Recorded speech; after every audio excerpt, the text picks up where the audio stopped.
Suatu saat ada orang Indonesia itu sama orang Arab itu dilus-lus itu ya digini-giniin. Karena dia latihan bahasa Indonesia, latihan bahasa Arabnya itu masih mufrodat. Jadi kalau mengartikan yadun itu tangan, saro itu jalan. Jadi kalau jalan ya saro-saro. Roksun itu kepala. Ana itu ingsun. Jadi karena dia nggak ngerti penggunaannya.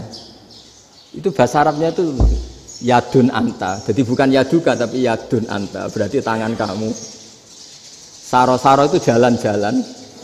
Ala roksi ana yang atas sira ingsun. Jadi mestinya yang benar kan yaduka saro ala roksi atau gitu. Tapi enggak dipotong-potong. Yadun tangan kan, anta kamu. Berarti tangan kamu. Saro-saro jalan-jalan. Roksun itu sirah, ana ingsun. Jadi di atas kepala saya. Orang Arab tertawa-tawa. Tapi paham. Maksudnya seperti itu. Jadi kita ini dibully di Arab itu Masya Allah. Jadi akhirnya lahirlah ulama-ulama tadi yang saya sebut tadi. Bahkan pernah lama sekali ulama Indonesia itu jadi master di Arab Saudi. Yaitu Senawi Banten. Itu kalau orang sana bilang itu Sayyidu Ulama Il-Hijaz. Top-topnya ulama Mekah Madinah. Padahal beliau orang Indonesia. Dan dimakamkan di Ma'la itu dekat makamnya Sayyidah Khadijah. Karena sangat dihormati.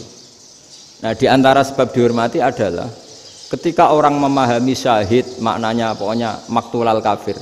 Syahid itu adalah orang yang kalau perang itu mati di medan perang. Itu Imam Nawawi merinci secara detail. Kalau dia perang supaya tujuannya mati syahid cepat ke surga, berarti dia nuruti hadzun nafsi, ingin cepat ke surga. Tapi dia lupa bahwa dia dengan terbunuh pasukan Islam berkurang kekuatan. Maka syarat perang yang benar adalah ya ingin menang. Di mana-mana perang ya lillahi kalimatillah, supaya kalimat itu menang, jangan ingin kalah. Soal dia mati takdir, tapi jangan ingin mati. Wah, itu terus dikagumi. Ternyata memang oh iya ya, kalau pasukan Islam 10 kafir 10 kita ingin syahid, berarti ya kalau orang ingin syahid kan terus mungkin perangnya tidak hati-hati, main ngawur saja terus kalah mati. Sudah kalon satu kan, terkurangi satu kan. Nah kalau semuanya 10 punya niat gitu, nah itu Senawawi. Senawawi itu orang yang begitu gampang nerangkan Quran. Bahkan ketika orang Arab kesulitan ngartikan famathaluhu kamathalil kalbi intahmil alaihi yalhas atau tatrubuna yalhas. Orang Tomak itu ibarat kayak anjing. Anjing itu kamu kasih makan ya tetap melet, menjulur-julurkan lidahnya, kamu ndak ya ndak. Imam Nawawi ditanya, ma wajusibbi, lalu wajah tasbihnya di mana? Beliau menjawab fitoma. Jadi anjing punya dua sifat yang berlawanan. Di bab ilmu dipuji, nggak ada hewan yang mudah menerima ilmu kayak apa? Anjing. Sehingga Quran mengistilahkan wa ma 'allamtum minal jawarihi mukallibin.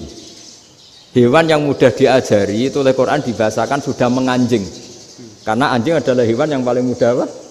Diajarin. Itu diakui oleh Quran wa ma 'allamtum minal jawarihi mukallibin. Tapi dia punya sifat yang sangat buruk sekali, yaitu enggak pernah puas.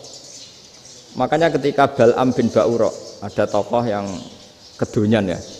Itu kalau diistilahkan Quran walakinnahu akhlada ilal ardi wattaba'a hawa. Famathaluhu kamathalil kalbi in tahmil 'alaihi yalhas aw tatrukhu yalhas. Jadi anjing punya dua sifat yang berlawanan.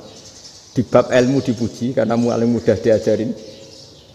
Itu saya pernah ke Malaysia, diceritain sama polisi Malaysia. Anjing itu saking cerdasnya itu bisa deteksi CD palsu sama CD bajakan, asli sama bajakan. Itu kan enggak kebayang. Kalau narkoba mungkin masih ada bau khusus ya. Atau mesiu atau bom masih ada bau khusus. Ini enggak. Anjing itu dilatih ngecek CD yang asli sama yang palsu. Wah itu kebablas itu pinternya itu. Itu harganya itu 1 miliar lebih, paling mahal. Jadi mungkin bisa deteksi ini dosen betul apa abal-abal itu bisa. Itu kiai betul apa kiai pesanan itu mungkin bisa. Itu saya punya kitab namanya Al-Hayawanul Kubro. Itu cerita prestasi-prestasi hewan. Itu yang berkuras-kuras sampai berjilid-jilid. Itu ya cerita anjing. Tidak ada hewan sebaik anjing. di bab itu ya, di bab sampai ya tadi ada anjing yang sangat loyal sama majikannya. Loyalnya Masya Allah, sopannya Masya Allah. Anjing itu mbok lama berbakti sama sampean, nggak mau tidur di ruang tidurnya sampean, dia tetap tidur di luar. Corong Jawa nggak ngelama. Suatu saat si raja ini minum, wisata minum. Pas mau minum diterjang sama anjingnya sampai tumpah. Kecewanya raja ini itu karena selama ini anjingnya sopan sekali. Sekedar ganggu di ruangannya nggak pernah, malah ini mau minum, minuman yang disukai diterjang anjingnya tumpah. Marah kan anjingnya di mana? Ternyata apa? Minuman itu, anjing ini tahu kalau minuman itu beracun, diracuni oleh musuhnya. Itu saking hebatnya anjing sampai ketika ngawal rajanya itu tidak sekedar ada penjahat atau maling. Bahkan trik-trik kayak minumannya diracun oleh orang lain itu anjingnya tahu. Sehingga pas mau diminum diterjang sampai terus supaya nggak keminum. Makanya Quran istilahkan anjing itu apa? Wa ma 'allamtum minal jawarihi mukallibin. Hewan piaraan yang kamu ajarin nanti sampai sepinter anjing. Makanya Ashabul Kahfi itu ketika ngajak anjing tadi, beliau tidur, anjing itu tidurnya bil wasit. Wakal buhum basitun dzira'aihi bil wasit. Jadi dia tidur dalam posisi siaga. Loh coba, anjing itu nggak pernah sekolah. Karena dia posisi menjaga, tidurnya itu kayak siaga gini. Bukan ngorok semadep ke atas terlentang, itu enggak.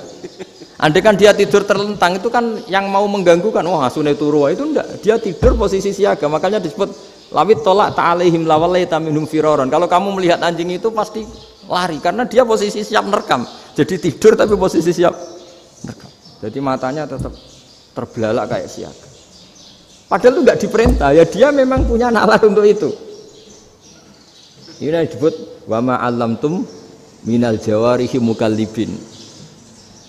Dan dalam teori modern juga gitu. Tapi dalam hukum Islam yang dianut mazhab Syafi'i itu anjing tetap najis. Ya sudah najis ya najis, tapi ada mazhab lain yang mengatakan tidak najis. Tapi tidak usah ngurmat anjing, geger nanti kalau rektor kampus punya anjing. Tapi ilmu itu bagus untuk kelangenan kadang. Andai kan tidak ada mazhab Malik, maka kita kesulitan menceritakan Ashabul Kahfi yang hewan piaraannya itu anjing. Tapi misalnya anjing disucikan, kita juga nanti susah menjelaskan hadis Nabi malaikat itu tidak masuk rumah yang di situ ada apa? Anjing.